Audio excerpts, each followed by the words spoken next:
Good afternoon. Good afternoon. Good to see you. Yeah, we missed each other. We were passing yesterday. I was at the Greg O'Connor retirement reception just before you got there. Right. You know, yeah, can't believe Greg's retiring. I mean, I can, and I don't know that he really wants to, but I think he knows it's time for him and everything else. And you know, I remember his dad. You didn't ever know his dad, did you? Yeah, I worked with his dad. Oh, that's right. Yeah. Because you were here in 74, 70, somewhere in that range, and his dad was, at that time, a big-time deal. He was the king of sports radio and sports in Jackson. Yeah. He really was. You know, that's right. You came then, and and you worked at WIBM that far back too. Wow. I mean, it's pretty amazing. But Greg, you know, we're celebrating Greg, and you know, I heard you on the radio this morning, and Andy, and you know, just to honor a guy that's been around there for 50 years plus. Around 50 years. I don't know exactly what year he started, but had to be. He wasn't there then when you were there, was he? Greg did not work at WIBM. Tom did. Greg went up to Sheboygan for his first radio job. Is that where he went for sure? Yeah. I did not remember that, but and I knew him because Greg and I are basically the same age, and he went to Lynn Christie, and I went to Parkside, and I knew him a little bit back then, but then we knew about his father, and then him really following in his footsteps, and got to be extremely well known in this community, involved in a lot of different things, and it's you know, things go by, life goes by, can't believe it. Yeah, Greg, I know watches. Greg, again, congratulations on awesome career and well-deserved retirement. We told Greg, please come back. When he's been on our shows, he's very, very popular. People love to see him, and we'd love to have him back. Absolutely. I know. He's been great for Jackson, like I say. Been absolutely fantastic. So, no, he'll be very much missed, and hopefully he'll make a couple appearances here and there and whatever. I said we got to go back and do our show that we used to do on. Now you're going to go be on this show tomorrow morning, right? Tomorrow morning I will be there. I'm real honored to be asked to be on there, and look forward to talking to him. And you know, what time are you going to be on? 'Cause I want. He told me, come 7:30 to 9 or something like that. Wow. So he didn't give me. I don't know if I'm at 7:30 stay to 9 or come in when I can there. But you know, and I'm not sure who else is going to be on, but there'll be other people. Well, he's had people on this show this week where he's gotten emotional. He's had his the person who donated the kidney. Oh, that person was on with him? That person was on with him. Oh, wow. And his wife, Therese, was on, and she'd never been on before. Yeah. And so it's going to be tough. He'll have a tough time tomorrow, I think. Oh, well, you know, Bart, you've been doing this for a couple of years. And, I mean, I don't care what it is, if it's, you know, and I think about that too. And, you know, if I had to wake up tomorrow and not be able to go to work or somewhere be involved with it to some degree. I'm just glad that Greg decided and he picked the time. Well, he did. Yeah, I'm glad too. Because, you know, he's had his struggles and different, you know, medically and that and everything else, and fought through it, and, you know, just been great. It's tough. What he does, it's a really tough job. He gathers all the news every morning. I mean, there's nobody doing that for him. Oh, he does all that? Yeah, he does all that. And he interviews all the newsmakers, puts all that together. Yeah. It's big shoes to fill. Oh, it is. And I can't imagine back in the day, and you can relate to this too, is that the information now is so much easier to access than what it used to be. Yeah. I mean, because getting online, it's like I was talking to somebody yesterday, so let me just Google that right here or something like that, you know. And there's no internet before. No. Well, you've got some traditions coming up. Oh, yeah. What is the Walton Insurance Group doing for the holidays? Well, we're going to rent the Michigan Theater again, and we're going to, you know, invite everybody and anybody who wants to come watch a show and get some popcorn and get something to drink and whatever. That's at 12/4.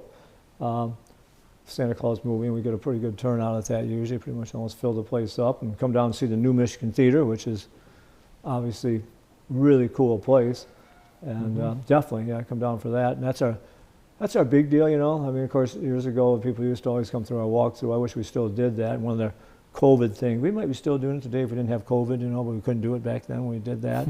It was an incredible, tough thing. And then I'm actually coming on here, I think it's next week or that week after. You know, there's a couple in town, I can't tell you their name right now, sorry, I can't, that are, do business with us in some way. And then they drive down to and take clothing and everything else to the people that got hit by the storm. Oh. And I mean, I guess it's still really screwed up down there in a lot of places. So we've been having an internal clothing, coat, whatever, sweatshirt drive, whatever you want to call it, along with mugs and everything else out there. And they're coming on your show. Actually, you may not even know about it because Karen probably takes care of all that. And but so we're doing that right now and trying to get that all out there. I usually like to take on some families, and I don't know. It's just, you know, I just love this time of year. I just do, just so much. Even yesterday, I got to go over to see Greg, and like I said, yesterday, I was in New York, and I flew in early so I could go to this party. Yeah, I was in New York. You know, you talk about, I would not want to live in a big city. I'm just telling you, Bart, it's with the traffic and everything else. I mean, it's exciting to be there for the day. We went down there and Central Park, walked through Central Park, which is pretty amazing. I really kind of wanted to talk about history. I really wanted to see the history and who had the foresight to think, we're going to put this park here in this, you know, enormous city with umpteen zillion people there now. And it's, you know, you walk through and they're very popular. They were ice skating in there, you know, too. You know, they had the boats and people were under little rowboat type things. And I mean, just an amazing place. And went to, had lunch there at Tavern on the Green, which is a favorite. Is it still open? Spot. It's still open. Really? Yeah. Huh. So we went there, you know, and did that thing too. And I'll tell you what we did too, which was kind of fun.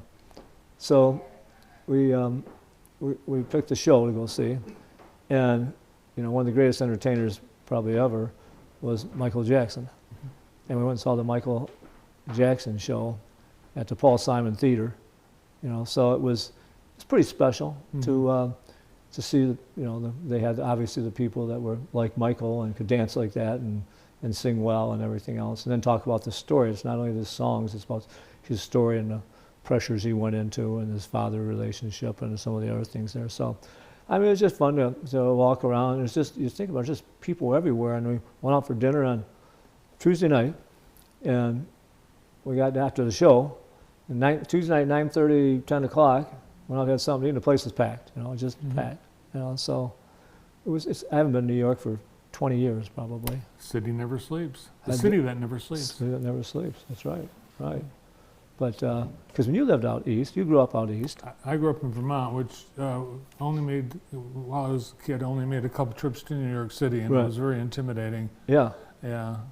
I mean, you're kind of frightened. I mean, I'm sure there are areas there you definitely don't want to be part of, you know, and everything. But obviously, we stayed away from those areas, and you know, went down to you know, just went around there and just saw different things, and it was kind of fun. Well, welcome back. Yeah, yeah. So it was a good Where time. did you eat? What did I eat or where? What or where? In New York. Yeah. What did I eat or where? Where? Oh, well, Tavern on the Green, we went there, you know, and it was fairly, you know, the funny part, I go to Tavern on the Green, I had their cheeseburger there. It was great. It was great, and their French fries were fantastic and everything else out there. And I went to a steakhouse there, and we went to a place called Quality Italy.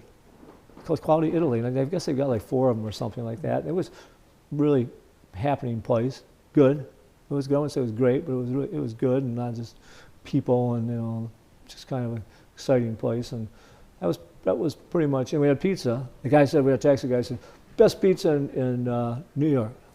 I said, well, we got to go there. And it wasn't the best pizza. It was good. Now, the Caesar salad I had with the pizza was one of the best Caesar salads I've ever had. Fantastic Caesar salad. And they gave me lots of anchovies. I know if all you people out there like anchovies, there aren't many of us that do, but I do.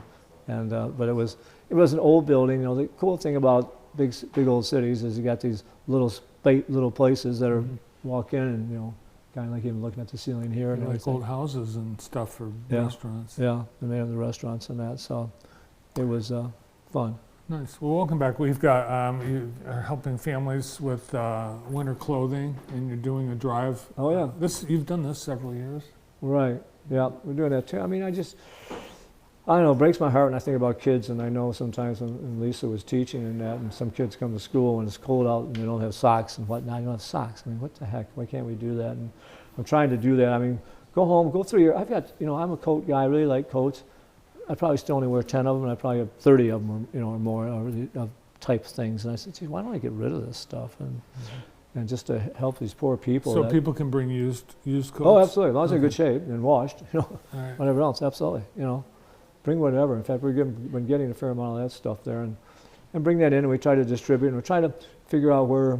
We talked about that. Where is it? We get the most bang for our buck, if you want to call it that. Where can we reach people that really, really need these things? I mean, I love the Salvation Army and Goodwill and all of them. I think they're great places and do a great job. So we're just trying to figure that all out with all the need in this world that we have, and need in Jackson, Michigan. That's the big thing right now. So If we help each other, we'll all be better off. well, we will. We really will. I mean, there's no doubt. Are you doing your father's son? We do the Father-Son thing. Yeah, we Christmas Eve this year. I got to get going on that, too. I haven't even talked about it, and it's just, what I don't like. I wish Thanksgiving was a week before, and sometimes it is. You have an extra week. It's late this year. I know, and it's late this year, and I don't like that. I want it the week before so we can enjoy even more so of the time and the holiday spirit. And that was one of the reasons I wanted to go to New York. I wanted to see all the decorations and whatnot. That was probably the biggest reason. Because you do all that. We do, not as much this year and everything else, but we do. It seems like when you tend to get older, you don't do as much. I mean, when I was younger, I was thinking, I was out there, climbing the tree and putting the star up in there and putting the lights all over and freezing my heck off, and it was, you just don't do it quite as much, and I'd like to, but I'm afraid I might fall. I don't know what happened, how did it happen? It was just, going on the ice, and I've talked about it before, you go on the ice when you're younger and you could just go like that, walking around and no big deal. Now you kind of go, oh my God, I don't want to fall. Well, you are in that category of fall risk. Amen. Yeah, I'm a good faller too. If I fall right at my side, I'll probably break my shoulder someday. All right, well, stay upright. Thanks for coming in today. My pleasure. Thank you, buddy. Ric Walton. That's it. We've run out of time. Thanks to everyone with us today.